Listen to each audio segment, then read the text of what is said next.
জাতীয় সংসদে আজ এক অন্যরকম পরিস্থিতির সৃষ্টি হয়েছে। পলিটিক্যাল সায়েন্স ব্যাকগ্রাউন্ড থেকে আসা এনসিপি নেতা ও বর্তমান সরকারের প্রভাবশালী ব্যক্তিত্ব নাহিদ ইসলাম সরাসরি স্পিকারের সামনে দাঁড়িয়ে রাষ্ট্রপতিকে অপসারণ এবং তার দ্রুত গ্রেফতারের দাবি জানিয়েছেন।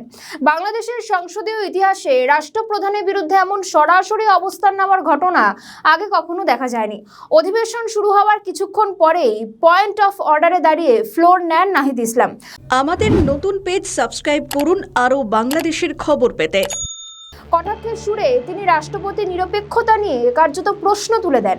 স্পিকারের উদ্দেশ্যে তিনি বলেন, মাননীয় স্পিকার পদে বসে সংবিধান রক্ষা করার কথা, সে পদ থেকে যদি কেউ আকাঙ্ক্ষার পরিপন্থী কাজ হয় তবে তা জাতি সহজে মেনে নেবে না। রাষ্ট্রপতির সাম্প্রতিক কিছু সিদ্ধান্ত ও বক্তব্যকে সংবিধানের সঙ্গে সাংঘর্ষিক বলে উল্লেখ করা হয়েছে। সংসদের আলোচনায় অংশ নিয়ে নাহিদ ইসলাম বলেন, রাষ্ট্রপতির বক্তব্য আমি শুনিনি, পড়িওনি। সেই বক্তব্য এবং বক্তব্য দেওয়ার সুযোগকে আমরা প্রত্যাখ্যান করেছি। আমরা স্পষ্টভাবে বলেছি, এই রাষ্ট্রপতির অপসারণ প্রয়োজন, তাকে গ্রেফতার করা প্রয়োজন। যে অভিযোগ নাহিদ তুলেছেন তা তদন্ত করা হবে। বক্তব্যের শুরুতেই নাহিদ ইসলাম স্পিকারের উদ্দেশ্যে জাতিকে বলেন, যে রাষ্ট্রের সর্বোচ্চ পদে আসীন ব্যক্তি ক্ষমতার অপব্যবহার করছেন তার প্রধান অভিযোগগুলি হলো জিয়াউর রহমান ও তারেক রহমানকে নিয়ে কটূক্তি। নাহিদ ইসলাম বলেন, রাষ্ট্রপতি পরিকল্পিতভাবে রাষ্ট্রপতি জিয়াউর রহমান এবং বিএনপির ভারপ্রাপ্ত চেয়ারম্যান তারেক রহমানকে ভিত্তিহীন এবং মানহানিকর মন্তব্য করেছেন, যা দেশের মানুষের কাছে আবেগে আঘাত এনেছে। বক্তব্যের সবথেকে বিস্ফোরক মন্তব্য ছিল রাষ্ট্রপতির বিরুদ্ধে আওয়ামী লীগের মেগা দুর্নীতিকে ধামাচাপা দেওয়ার অভিযোগ।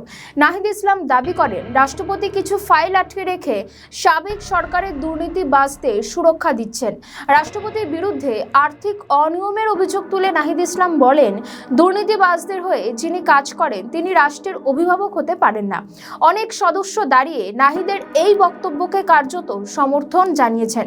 পরিস্থিতি কার্যত উত্তপ্ত হলে স্পিকার শান্ত থাকার আহ্বান জানান প্রত্যেককে। স্পিকার বলে, নাহিদ ইসলাম যে অভিযোগগুলি এনেছেন অত্যন্ত গুরুতর। রাষ্ট্রপতির বিরুদ্ধে কোনো ব্যবস্থা নিতে হলে তার সাংবিধানিক প্রক্রিয়ার মাধ্যমে হতে হবে, ধৈর্য ধরতে হবে, দুর্নীতির তদন্ত করতে হবে, তবেই গিয়ে কোনো স্টেপ নেওয়া যাবে, এমনটাই জানিয়েছেন স্পিকার। মুক্তিযুদ্ধকে জাতীয় ঐক্যের ভিত্তি হিসেবে উল্লেখ করে তিনি বলেন, মুক্তিযুদ্ধ আমাদের ফাউন্ডেশন, এ নিয়ে বিতর্কের কোনো সুযোগ নেই। তবে মুক্তিযুদ্ধের নামে লুটপাট ও ফ্যাসিবাদ কায়েমের বিষয়টিও ভোলা যাবে না। জুলাই গণঅভ্যুত্থান ছিল মূলত মুক্তিযুদ্ধেরই নবায়ন। তারেক রহমানের সরকার আসার পর থেকে একের পর এক ঘটনা বহুল ওপার বাংলা বলা যেতে পারে। রাজপথ থেকে সংসদ রীতিমতন উত্তপ্ত। তারেক রহমান কিভাবে সবটা সামাল দেবেন এখন সেটাই দেখার। পাশাপাশি নাহিদ ইসলাম যে রাষ্ট্রপতির বিরুদ্ধে যে অভিযোগ তুলেছেন সেটার জন্য কি তাকে মাসুল গুনতে হবে, সেটাই এখন দেখার। কোন দিকে এগোয় জল, নজর থাকবে। আমাদের ভিডিও ভালো লাগলে লাইক ও শেয়ার করুন, কমেন্ট সেকশনে আপনাদের মতামত জানান। আরও ভিডিও পেতে আমাদের চ্যানেলটিকে সাবস্ক্রাইব করুন এবং প্রতি মুহূর্তে খবরের আপডেট পেতে প্রেস করুন বেল আইকন।